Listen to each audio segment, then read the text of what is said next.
They rob, they drag, they even pistol whip their victims, and some of it is on video. Now police are trying to find the gunman before they strike again.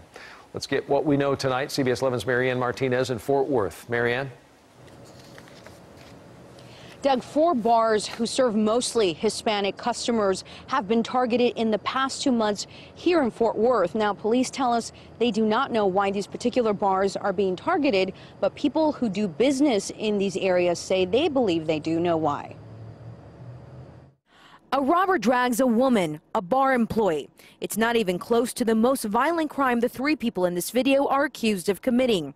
Fort Worth police say one victim was shot in the face, another was beaten and knocked unconscious. The robbery started in June. Other bars who cater to Hispanics who have not been involved say they're not taking any chances. He says they have more security and have closed the bar on days that are slow.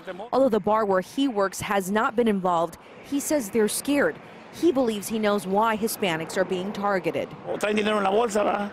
He says we carry a lot of cash. The other reason is because some people in these bars are not documented. There's fear to call police.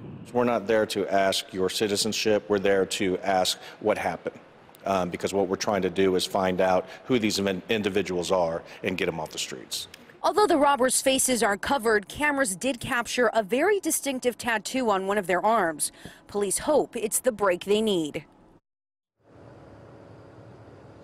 And Doug, as you saw by that interview, a lot of people who are involved with the story were scared to go on camera, but many of the people involved in this tell us that the robbers left with no more than $1,000. These bars are very small, just a handful of people inside them at the time of the robberies, and the robbers purportedly left with just a couple $100s, including wallets and purses and cell phones of people who were there and were told to hand them over.